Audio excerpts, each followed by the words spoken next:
तर आता आपण पाहणार आहे मराठी विषय प्रथम सत्र जे आपण एक्झाम घेतलेले आहे त्यातली नमुना उत्तरपत्रिका। याच्यामध्ये आपला पहिला प्रश्न होता आकृती आकलन कृती। तर त्याच्यामध्ये चौकटीमध्ये आपल्याला प्रश्न दिला होता,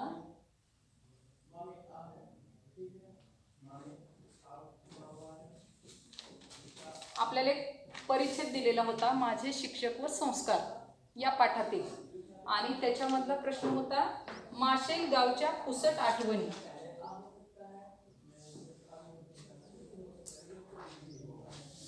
माशेल गावच्या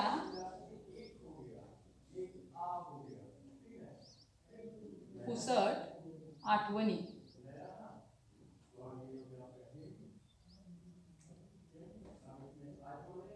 तर परीक्षेमध्ये आपल्याला उत्तर लिहिताना ही चौकट सुद्धा काढायची आहे आणि त्यातला प्रश्न सुद्धा लिहायचा आहे। तर हा प्रश्न लिहिल्यानंतर जसं आपलं उत्तर होतं आकृती जशी होती तशी काढायची आहे। याच्यामध्ये आपल्याला दोन उत्तरे लिहायची आहे, दोन चौकटी काढायच्या आहेत आणि त्या चौकटी काढून त्याच्यामध्ये आपल्याला उत्तर लिहायचं आहे। ही आहे पहिली चौकट। याच्यामध्ये पुसट आठवणी म्हणजे आता आठवणी कोणकोणत्या होत्या, तर माशेलच्या मैदानावर खेळल्याच्या। कोणत्या आठवणी? माशेलच्या मैदानावर खेळल्याच्या।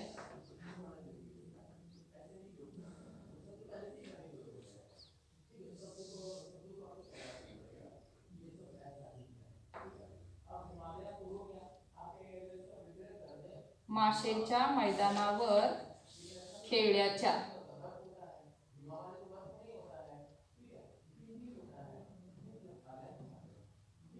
तर आपण बोर्डचा पेपर लिहिताना हे जर निळ्या पेनने लिहिलं असेल तर उत्तराचे शब्द जे आहेत ते काळ्या पेनने लिहिले तरी चालतील। ही चौकट काळ्या पेनने करायची आणि त्याच्यामध्ये काळ्या पेनने लिहू शकता, किंवा चौकट निळ्या पेनने केली काळ्या पेनने आत लिहू शकता। ठीक आहे, म्हणजे ते उठून दिसतं आपला प्रश्न कोणता आणि उत्तर कोणतं हे पटकन लक्षात येतं। आता दुसरी चौकट आहे,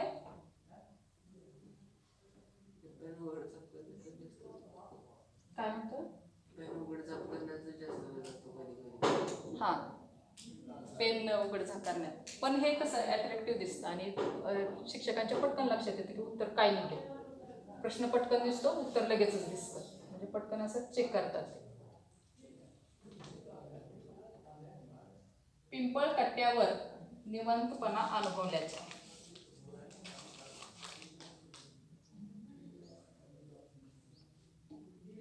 पहा, आपण हे पुस्तकातून पाहून लिहायचं आहे, स्पेलिंग मिस्टेक कुठेही करायची नाही।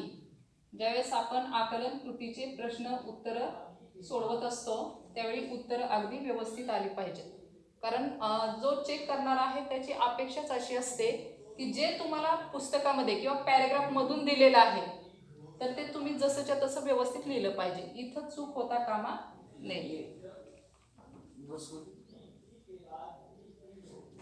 काना मात्रा वेलांटी उकार व्यवस्थित लिहायचा। थोडे पण एक्सपेक्टेशन नसतात का? म्हणजे समजा उत्तर तेच असलं, मीनिंग तेच असलं उत्तराचं, थोडं वेगळं लिहिलं तरी चालतं, पण बऱ्याच वेळा आता हे सरळ तिथे दिलेलं असेल ना की आम्हाला माशेलगावच्या आमच्या ह्या आठवणी होत्या, मग कोणकोणत्या?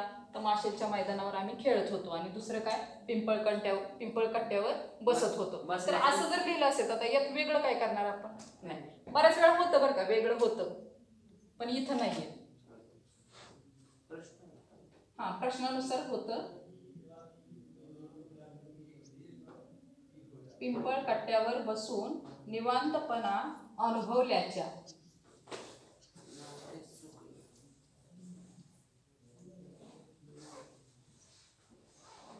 याच्यासाठी होता 1 मार्क।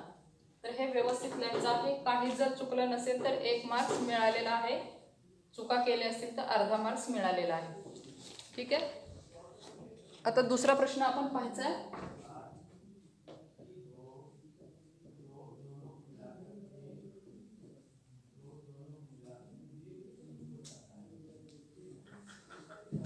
लेखकाच्या शाळेची वैशिष्ट्ये।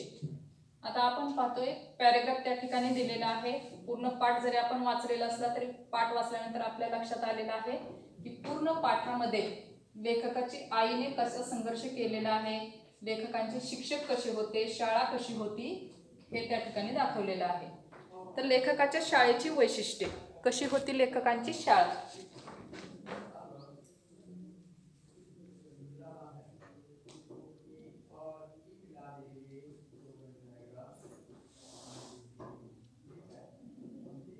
लेखकाच्या शाळेची वैशिष्ट्ये.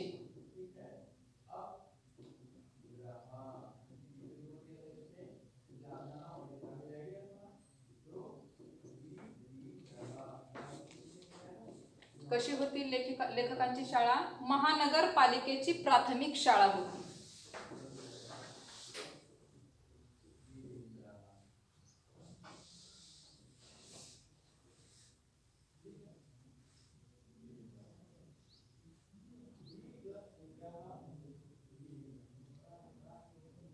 अक्षरावरती शब्दांवरती रेषा ओढणं आवश्यक आहे.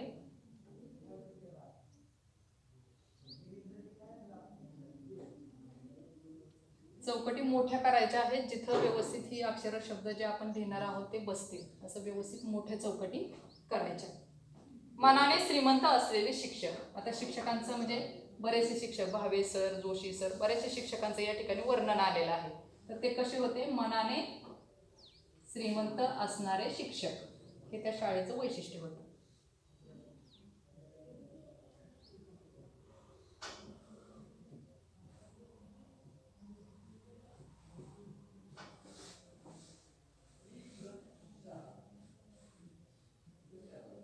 घेऊन घेताय काय? मराठीचं काय सांगा नाही. उद्यापासून मराठी घेऊन या बरं का. प्रत्येक विषयाचं घेऊन या, कारण कधीही कोणतेही क्लास होते. इंग्रजीची परिस्थितीचा पॉईंट आहे का? मी लिहिलं. तू कुठला लिहिले? हां, तर याच्यामध्ये उत्तर चेंज होऊ शकतात. पॅरेग्राफमध्ये काय काय होतं? तू काय लिहिलंय? परिस्थिती बेताची. हां, तू मगाशी म्हटला ना आपण वेगळं काय लिहू शकतो का? इथं लिहू शकतो. आता इथं वैशिष्ट्य, शाळेची वैशिष्ट्य वेगवेगळे दिले की शाळा कशी होती? गरीब होती, म्हणजे शाळेची परिस्थिती बेताचीच होती. हे पण वैशिष्ट्य त्याचं झालं. आता इथं कसं लिहिलं आपण? महानगरपालिकेची ती प्राथमिक शाळा होती, तशी त्या शाळेची परिस्थिती बेताची होती. इथं लिहिलं तरी चालेल. आणखी एखादं वैशिष्ट्य सुद्धा निघू शकतं पॅरेग्राफ मधून. म्हणजे तुम्ही ऑप्शनल असते. हा, आता इथं वैशिष्ट्य खूप सारी होतील ना, त्या शाळेबद्दल खूप माहिती दिलेली. आता मी इथं 2 दिली. प्राथमिक शाळा होती. हा, ती प्राथमिक शाळा होती हे लिहिलं तरी चालेल. महानगरपालिकेची शाळा. हा, महानगरपालिकेची शाळा होती असं लिहिलं तरी चालेल. आता इथं मनाने श्रीमंत असलेले शिक्षक होते हे तुम्ही लिहिलेले आहे. याच्या व्यतिरिक्त सुद्धा आणखी पॅरेग्राफ मधून काहीतरी उत्तर निघत असेल. मॅम हे फक्त उत्तर कुठून निघाली पाहिजेत? पॅरेग्राफ मधून, जो पॅरेग्राफ तुम्हाला दिलेला आहे. मॅम ह्याच्या म्हणजे ते जे आहे का ना पहिला पॉईंट त्यातूनच 2 पॉईंट निघू शकतात. निघू शकतात. महानगरपालिकेची शाळा आणि प्राथमिक शाळा. प्राथमिक शाळा 2 पॉईंट तिथूनच निघू शकतात. यातलं एकच लिहिलं तरी चालेल. पॉईंट निघतात, जेवढे पॉईंट निघतील तेवढे फक्त पॅरेग्राफ मध्ये पाहिजे. कधी कधी काय होतं की म्हणजे बोर्ड एक्झाम मध्ये जे असतात ना मॉडरेटर्स ते काय करतात म्हणजे डायजेस्ट म्हणून असतात ना उत्तर तेच त्यांना पाहिजे म्हणजे तेच त्यांना वाटतं की असतात. त्यामुळे पण बऱ्याच वेळा काय होतं की हे जसंच्या तसं डायजेस्ट मधले प्रश्न येत नाहीत तुम्हाला. आता हे तुम्हाला डायजेस्ट मध्ये आहे म्हणून तुम्ही लिहिलं हे उत्तर, पण बऱ्याच वेळा इथं वेगळा प्रश्न येतो आणि तुम्हाला कुठून शोधायचं असतं? फक्त पॅरेग्राफ मधून. हे फक्त डायजेस्ट मधलं हे कशासाठी? तुम्हाला फक्त प्रॅक्टिससाठी की असे प्रश्न येतात, पण हेच प्रश्न येतात असं नाही, वेगळे येतात प्रश्न. पुढचं आहे इथं सुद्धा उत्तर वेगवेगळी होऊ शकतात. मालती निवासातील मायलेखांची परिस्थिती. मग कशी होती परिस्थिती त्यांची? कसे होते ते? आई कशी होती आणि लेखक कसे होते हे लिहायचंय. आणि लेखक शिक्षणासाठी सुचलेले होते किंवा शिक्षणासाठी शिक्षण घेण्याची त्यांची तीव्र इच्छा होती असं जरी तुम्ही लिहिलं. शिक्षण घेण्याची त्यांची तीव्र इच्छा होती. आसुसले होते, आसुसणे म्हणजे इच्छा असणे, शिक्षणाची ओढ होती हे जरी लिहिलं तुम्ही तरी चालेल. इथं आपण आपल्या मनानं शब्द टाकू शकतो. फक्त अर्थ पॅरेग्राफ फक्त उत्तर जे आहे ते पॅरेग्राफ मधून निघलं पाहिजे एवढीच अपेक्षा आहे. मॉडरेटर्स कधी कधी शब्दमुळे पण करतात ना, म्हणजे अर्थ तोच असतो, हा. शब्द वेगळा असतो, पण मॉडरेटरला वाटतं ही चूक आहे, नाही नाही, चूक शक्यतो नाही होत, चूक नाही देत. कधी कधी होतं. चूक कुठं देतात बघा, कवितेचे जे प्रश्न असतात ना तुमचे, म्हणजे त्याच्यामध्ये बरेच मुलं काय करतात, कवितेचा भावार्थ समजून घेत नाही, डायरेक्ट आता पक्ष्यांना ऊब देणारे असं म्हटलं की डायरेक्ट पांखवा लिहितायत बघा बरेच. तसं नाही करायचं, जे आपल्याला सांगितलंय पक्षिणीचे पंख, मग तेच उत्तर आलं पाहिजे. कवितेतलं जसंच तसं नाही लिहायचं. मालती निवासातील माय लेखांची परिस्थिती. अर्थ तोच शब्द तो, हे कवितेमध्ये ऑप्शनल असतं. हा, पॅराग्राफ मध्ये म्हणजे काय ह्याच्यात इथं सुद्धा तुम्ही शब्द बदलू शकता, अर्थ तोच राहिला पाहिजे.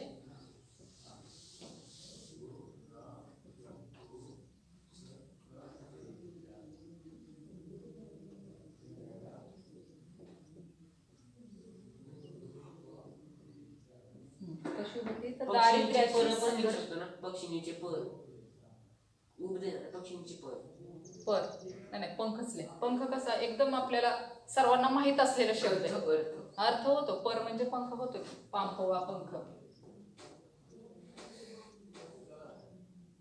इथं आई होतं ना, आई, आई कशी होती, दरिद्र्यांशी संघर्ष करणारी अल्पशिक्षित दारिद्र्याशी, दारिद्र्य आई आणि लेखक. शिक्षणासाठी असो.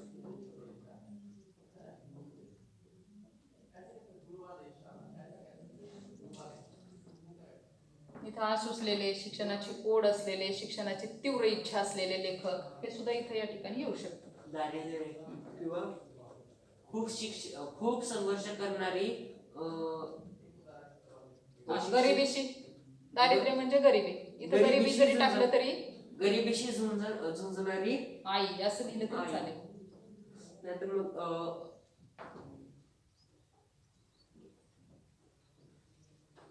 सुशिक्षित आणि सुशिक्षित नव्हती आई, अल्पशिक्षित. सुशिक्षित नाही, अल्प नाही, एक शब्दासाठी ते एक असं सुशिक्षित साक्षर निरक्षर. साक्षर निरक्षर आहे. हा, ते पण चालतं. नाही नाही, इथं आपल्याला अल्पशिक्षित लिहिलेले, म्हणजे थोडीशी ती शिकलेले. निरक्षर म्हणजे अगदीच न शिकलेला, अगदीच. गरिबीशी झुंजणारी मध्यंतरी शिकणारी आहे, अल्पशिक्षित, मध्यशिक्षित नाही, अल्पशिक्षित.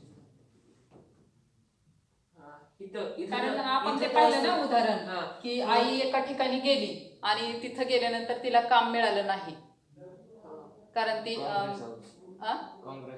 हा तिथे गेली आणि तिथं तिला काम मिळालेलं नाही, कारण तिचं शिक्षण कमी होतं, म्हणजे तिथं जे पाहिजे होतं ते तिचं शिक्षण नव्हतं, म्हणजे अल्पशिक्षित ती होती. 3री पर्यंत एक स्टँडर्ड.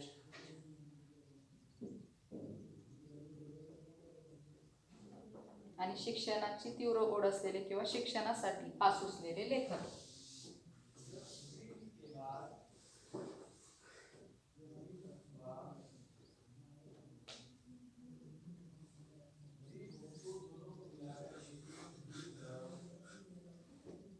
हे तुम्ही लिहिता का रे?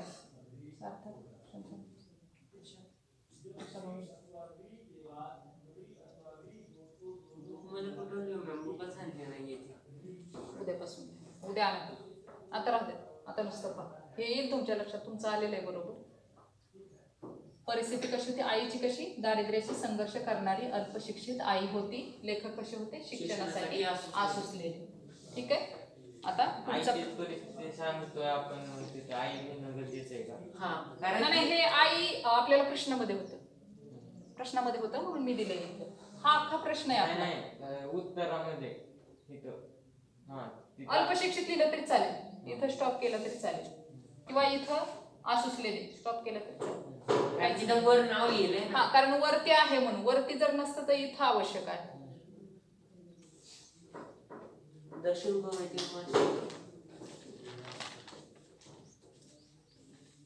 आता हे आहे रिकामी जागा लिहायची.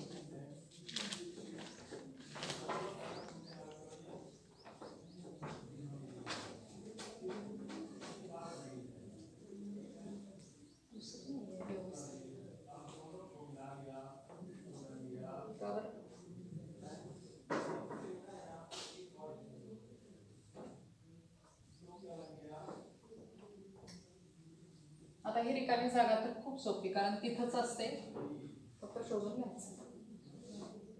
दक्षिण गोव्यातील मासे.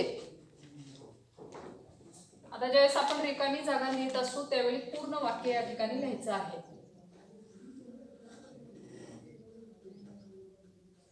दक्षिण गोव्यातील मासे. पहा, आकलन कृती, आकृती, पूर्ण प्रश्न आणि उत्तर दोन्ही सुद्धा लिहायचं आहे.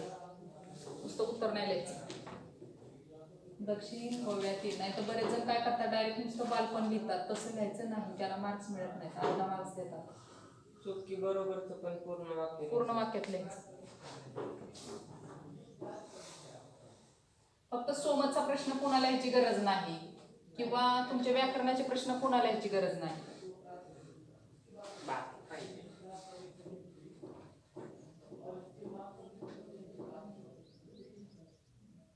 पहा, हे पूर्ण तुम्ही निळ्या शाईने लिहिलं लेखकांचे, आणि उत्तर लिहिताना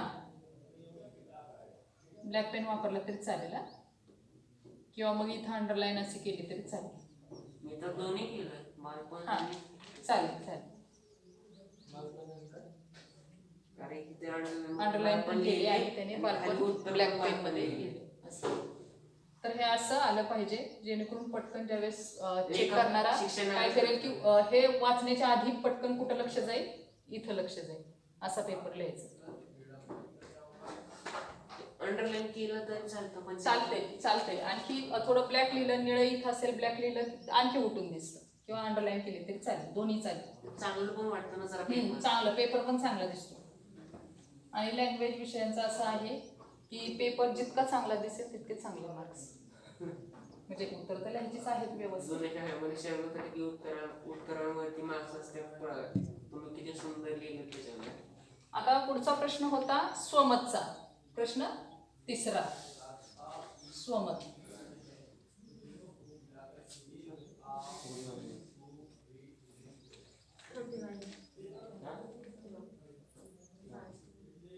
कुठे गेला बसला?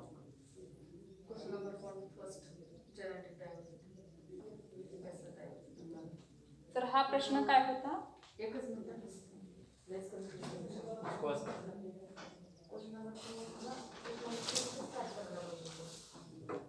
खाली पॉज ना, ते 2 कांडे. हां, ते चालू करतो. ठीक आहे, केले. तर आता पुढचा प्रश्न आहे स्वमत. स्वमत मध्ये काय प्रश्न होता तुम्हाला? हे वयाच्या 6व्या वर्षी ते नाही, आईचा काही संस्कार देणारी. बघतो. आई हीच मुलांची पहिली शिक्षक असते, आई हे हीच सोदाहरण मुलांची स्पष्ट करा. पहिली, हे विधान सोदाहरण स्पष्ट करा. तर सोदाहरण म्हणजे काय? तिथलं उदाहरण आपल्याला द्यायचं होतं पाठातलं, आणि आपलं आणखी एखादं उदाहरण तुम्ही तिथं दुसरा पॅरेग्राफ करून टाकलं असतं तरी चाललं असतं. ठीक आहे, पण सोदाहरण दिलंय म्हणून तिथलं उदाहरण हे आवश्यकच आहे. तर इथं पहिल्यांदा लिहिताना ऊर्जा शक्तीचा जागर असं लिहायचं, म्हणजे थोडंसं इम्प्रेशन पडतं. ऊर्जा शक्तीचा जागर.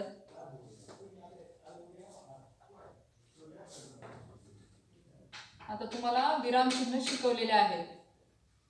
इथं काय द्यायचंय? एकेरी अवतरण चिन्हामध्ये हे पाठाचं नाव, ऊर्जा शक्तीचा जागर. या पाठामध्ये ते ब्लॅक पेनने लिहिलं तर मग अजून इम्प्रेशन वाढतं का? कारण त्याची ऊर्जा शक्ती नाही, सोमत मध्ये नको, सोमत मध्ये जास्त नको, वेगवेगळे पेन नको, वेगवेगळे नाही, फक्त म्हणजे तुम्ही पॅरेग्राफ करू शकता. कोटेशन आहे ना, ते कोटेशन मध्ये जे टेक्स्ट आहे का नाही, त्या काळ्यामध्ये आणि पुढचं निळ्यामध्ये. नाही नको, ते खूप असं रंगीबेरंगी होईल. सोमतचा शक्यतो एकच पेन लिहा, आणि काय करा, पॅरेग्राफ करा, वाटल्यास 3 पॅरेग्राफ करा. 2 ठीक आहे, पण तुम्हाला येत असेल व्यवस्थित तिथं आणखी तिसरा पॅरेग्राफ करू शकता. तिसरा पॅरेग्राफ 2 ओळीचा केला तरी चालेल. तर ऊर्जा शक्तीचा जागर या पाठामध्ये लेखकांनी, इथं डॉक्टर रघुनाथ माशेलकर यांनी लिहिलं तरी चालेल, किंवा लेखकांनी लिहिलं तरी चालेल. त्यांचा फोटो आहे माझ्याकडं. हो का? डॉक्टर रघुनाथ हा, इथं डॉक्टर रघुनाथ माशेलकर लिहिलं तरी तुम्ही चालेल, कारण इम्प्रेशन पडतं, जेणेकरून तुम्हाला पाठाचं नाव सुद्धा माहिती आहे आणि लेखकाचं नाव सुद्धा माहिती आहे, हे लक्षात येतं. दारिद्र्याशी संघर्ष करणारी आई.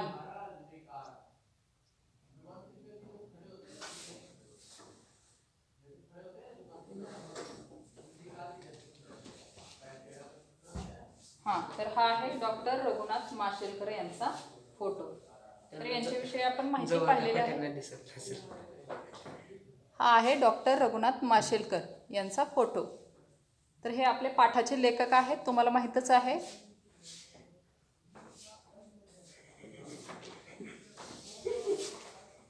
तर या पाठामध्ये लेखकांनी दारिद्र्याशी संघर्ष करणारी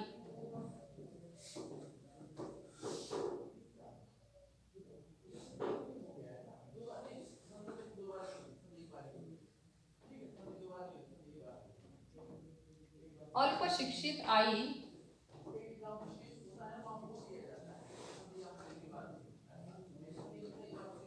हे लिहिताना कुठेही स्पेलिंग मिस्टेक करू नका. 3 मार्क्सचा प्रश्न असतो. यात जर चुका तुमच्या निघाल्या, एक चूक निघाली, दुसरी निघाली, तिसरी निघाली, 1 मार्क्स कट होतो. त्यामुळे एक मार्क. हा 3 चुका मला झाल्या. इथे तर चूक दिसत नाही तरी तुम्ही कट केला. ते त्याच्यामध्ये जे लिहायचं ते नसेल, जे पाहिजे आपल्याला. समजा मी तुम्हाला सांगितलं 3 पॅरेग्राफ काढ आणि त्याच्यामध्ये लेखकांचं एक उदाहरण द्या, आणखी एखादं एक उदाहरण द्या आणि 2 ओळीमध्ये शेवटचा समारोप करा. असं म्हणजे मला 2 उदाहरण द्यायला पाहिजे. हा. संघर्ष करणारी अल्पशिक्षित आई. हे एक आलं असतं परिस्थिती, मग परत दुसरी परिस्थिती म्हणून इकडे पण लिहिताय का? लेखकाचे मामा आणि त्यांनी पैसे जमा केले ते तसं चाललं असतं ते कसं आईनं वगैरे. म्हणजे इथं काय लिहायचं होतं आपल्याला, जास्तीत जास्त आईचं उदाहरण लिहायचं.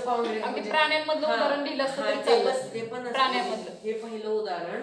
मग परत काँग्रेससाठी ते लेखकाची आई. त्यामुळे त्यांनी ठरवलं की माझ्या मुलाला, कारण तेव्हा त्यांना कळलं की शिक्षण हे खूप महत्त्वाचं आहे आणि माझ्या मुलाला शिकवायचं. त्या दिवसापासून त्यांनी मुलाला उच्च शिक्षण द्यायचं. हे पण एक येऊ शकतं. चालेल चालेल. या पाठातलं तुम्ही असं पूर्ण पाठाचा सारांश समजून घ्यायचा आहे आणि लिहायचं.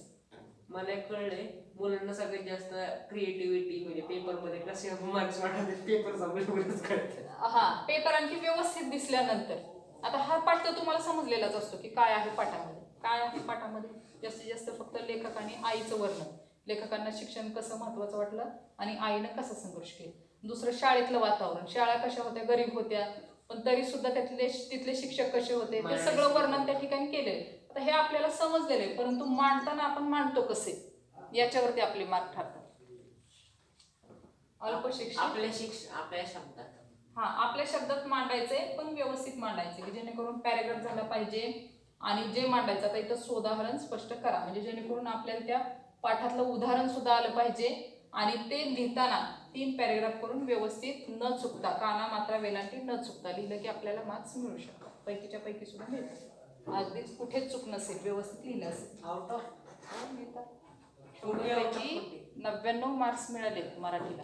म्हणजे आपल्या इथं नाही, पण बाहेरचे आपल्याला मिळू शकतात का? मिळू शकतात. हे बघा, आता 80 मार्क्सचा पेपर आहे आणि पेपर सुद्धा आपला पेपरची रचना सुद्धा पहा की याच्यामध्ये जे आपण आता पाठीमागे पाहिलं, किती मार्क्सचं पाहिलं, 4 मार्क्सचं. याच्यामध्ये कुठे मार्क्स जाण्याचा चान्स आहे का 4 मार्क्समध्ये? नाही. हाच प्रश्न सोमतचा आपण व्यवस्थित लिहिला, 3 पॅरेग्राफ केले, जे मांडायचे ते मांडलं, काना मात्रा वेलांटी कुठेही चुकलं नाही, मिळाले 7 पैकी 7 मार्क्स. व्याकरणामध्ये तर जाऊच नाही, असा आपण अभ्यास करायचा आहे. पत्रलेखनामध्ये जशी पत्राची मांडणी आहे त्या स्वरूपात पत्र लिहिलं तरी पैकीच्या पैकी मार्क्स मिळतात. म्हणजे प्रत्येक ठिकाणी मार्क जाणारच नाही असा जर अभ्यास केला तर मराठी विषयामध्ये पैकीच्या पैकी मार्क्स मिळतात. नाही, मला कळत नाही, जरी आपण पैकीच्या पैकी मार्क लिहिले तरी 99 कसं पडतं? 100 एखादा मार्क जातो ना कुठेतरी. नाही, कुठंच नाही गेला समजा. बरं, नाही जाणार. 100 पैकी 100 सुद्धा पडते. हा, मला वाटलं की हायेस्ट 99. नाही नाही, तसं नाही. 100 पैकी 100 सुद्धा पडू शकतो. पण पेपर तसा पाहिजे व्यवस्थित. पेपर नाही म्हणजे काय झालं, माझ्या इथं होता का नाही माझ्या भावाचा मित्र, त्याच्यामध्ये डायजेस्ट सारखं होतं का नाही उत्तर, बोललेलं की त्यांनी आठवडाभर मराठीचीच तयारी केली. मराठीचं त्यांनी अख्खं ते होतं का नाही डायजेस्ट, ते रट्टा मारला आणि ते लिहिलं उत्तर प्रत्येक, म्हणजे जसं लेटर होतं का नाही शाळेने दिलेलं तसं लिहिलं त्यांनी. एक शब्दाची चूक नसती तरी त्याला 99 पडले. म्हणजे कुठं काही मिस्टेक नव्हती, काही नव्हतं, सगळं परफेक्ट होतं पेपर. म्हणजे उत्तर ह्याच्यामध्ये लेटर मध्ये पण उत्तर परफेक्ट होते. कुठेही गोल नव्हता पेपर. हा, गोल कुठेही केला कुठंच नव्हता. पण टीचरनी कारण तो ICSE बोर्ड होता ना, मग टीचर बोलले की आम्हाला असं रिझल्ट देणं आता म्हणजे त्याने मांडणी नव्हती त्या टायमाला, बहुतेक त्यामुळं त्याला 99 भेटले. नाही, मी तुम्हाला सांगितलं ना 99 मिळाले गेल्या वर्षी. तेवढी तयारी पाहिजे, व्यवस्थित लिहिलं पाहिजे. अल्पशिक्षित आई आणि शिक्षणासाठी आसुसलेले लेखक.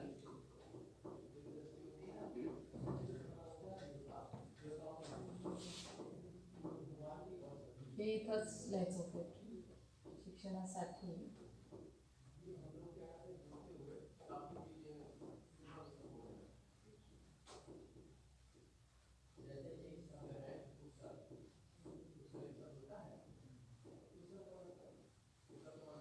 शक्यतो चुकीचं काहीच लिहायचं नाही. आता इथं आपण आसुसलेले आपल्याला लिहायचंय. आपल्याला पटकन, तुम्हालाच काय, मला सुद्धा बऱ्याच वेळा लक्षात येत नाही की बाबा सला वेलांटी कुठली लिहायची. पटकन लगेच पुस्तकात पाहायचं सला वेलांटी, उकार कुठला आहे, सॉरी उकार कुठला आहे ते तिथंच पाहायचं, तिथलं पाहूनच लिहायचं. कारण काय होतं, चुकीचं लिहिलं का नाही आपल्या हाताला चुकीचं वळण पडायचं. पाहून जरी लिहिलं तरी चालेल, फक्त व्यवस्थित बरोबर लिहायचं. आपण माझ्या रिव्हिजन किती वेळा करणार आहे? 6 वेळा एक्झाम घेणार आहे. इथून पुढे एक्झामच असतात तुमची. 6 वेळा एक्झामच होती. तुमचं 21 तारखेचं पण हे होतं, टाइम टेबल होतं. पण आता थोडंसं हे नाही का ऑफलाईन ऑनलाईन झालं त्याच्यामुळे 6 वेळा एक्झाम खूप होतात इथे. इथून पुढे एक्झामच असतात फक्त. हो, कंटिन्यू एक्झाम. आणि तुम्हाला काही डाऊट्स वगैरे असतील तर तुम्ही टीचरला भेटून विचारू शकता. सार्थकला माहिती आहे ना, गेल्या वर्षी मुलांच्या कंटिन्यू एक्झाम होत्या. किती महिने? किती महिने म्हणजे जेव्हा पेपर असतील ना त्यांचे त्याच वेळी एक्झाम बंद होतात. म्हणजे आधी काहीतरी अभ्यासाची सुट्टी वगैरे असते. सिलेबस तुम्ही काय आता एका महिन्यात? सिलेबस तर संपलेलंच आहे ना, प्रत्येक सब्जेक्टचं संपलेलंच आहे. आणि जरी तुम्हाला डाऊट्स असतील तरी पर्सनली सुद्धा टीचर तुम्हाला ते तुमचे डाऊट्स सॉल्व्ह करतात. म्हणजे तुम्ही काय करणार आहे की आता परत रिव्हिजन घेतात प्रत्येक लेसनची, म्हणजे रिव्हिजन सोबत एक्झाम पण घेणार, असं करणार आहे? हा, एक्झामचं टाइम टेबल येईल ना तुम्हाला. तोपर्यंत आहे हे आपलं चालू आहे, आणि एक्झामचं टाइम टेबल येईल तुम्हाला. अवघड आहे का? पण काय होतं की कंटिन्यू असं लिहून लिहून काय होतं, तुमचं प्रॅक्टिस होतं. आता समजा पत्रलेखन आहे, तुम्ही आता पत्र लिहिलं, मी तुमच्या चुका काढल्या, ही चूक पुन्हा होईल का पुढच्या पेपरमध्ये? नाही होणार. दुसरी काही चूक झाली तर तिसऱ्या पेपरमध्ये होईल का? तर अशा चुका कमी कमी होत जातात आणि एकदम शेवटी तुम्ही परफेक्ट पेपर लिहिता. तर त्याच्यासाठी एक्झाम आवश्यक आहे. आणि शिक्षणासाठी आसुसलेले लेखक यांचे सुरेख वर्णन या पाठात केलेले आहे. लास्ट इयर अकॅडमीचा हायएस्ट स्कोर किती होता? 87. 90च्या वर जायला पाहिजे. थोडं मुलांनी काय केलं, लँग्वेजला जरा कमी लक्ष दिलं त्याच्यामुळे. मला वाटतं की लास्ट इयर कोणतरी टॉप आलता ना त्याच्यातून, चैतन्यातून 95च्या पर्यंत. 12चे होते ना, केले आहे. आता इथं झालं, आपण काहीतरी सांगितलं, एकच मुद्दा सांगितला की काय वर्णन केलेलं आहे पाठामध्ये, इथं संपला. आता आपल्याला दुसरं काहीतरी मांडायचं. इथं काय मांडायचंय की लेखकांचं उदाहरण, लेखकाने त्यांच्या आईचं उदाहरण द्यायचंय. मग इथं सुरुवात करायची का? नाही. मग आपण काय करायचं, पॅरेग्राफ, काहीतरी वेगळं मांडतोय आपण, मग पॅरेग्राफ करायचं. वयाच्या 6व्या वर्षी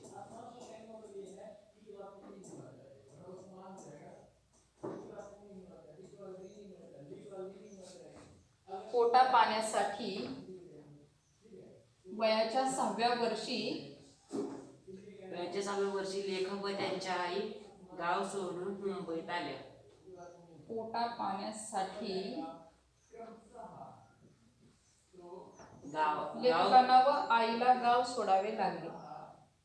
तू वेगळं लिहिलंय का? चालते, आपले स्वतःच्या शब्दात लिहिलं तरी चालते. स्वमत आहे हे, इथं तुम्ही स्वतःच्या मनाने वाक्य टाकू शकता. लेखकांना गाव सोडावे लागले. लेखकांना व आईला, त्यांच्या आईला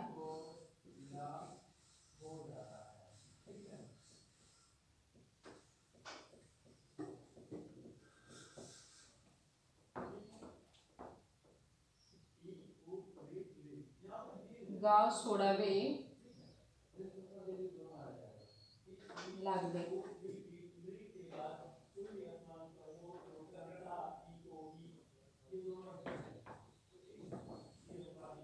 मुंबईत ते राहिले.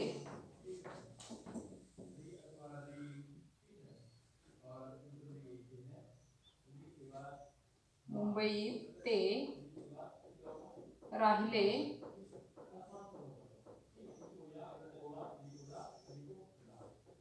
पण त्यांची परिस्थिती गरीब होती. त्यांची परिस्थिती गरीब होती. हा बरं. पण काय सांगतो तू, त्यांची परिस्थिती खूप गरीब होती. हा मी गरीब होती, हलाखीची होती वगैरे लिहिलेले. त्यांची परिस्थिती गरीब होती.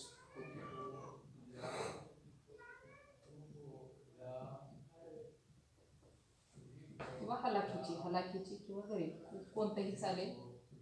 ते गरीब जरा दिसताना कळतच आहे. बरं, हलाखीची और गरीब होती.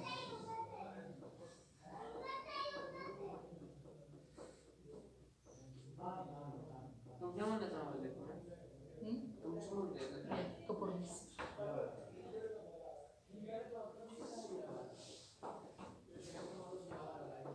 दारिद्र्याशी झुंजताना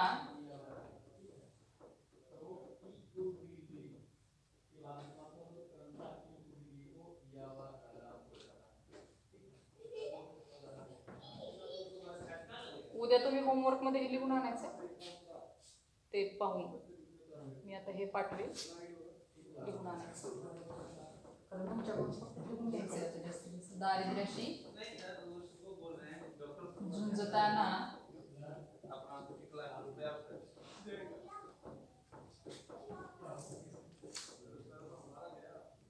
आर्थिक परिस्थिती पूर्णपणे ढासळली होती.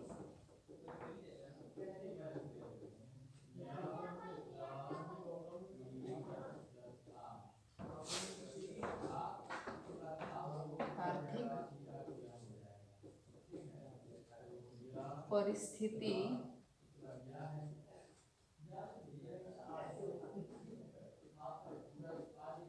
पूर्णपणे ढासळली होती.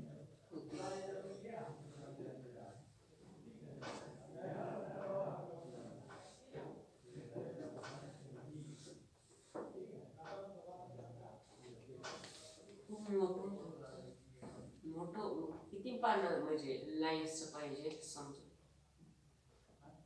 3 पॅराग्राफ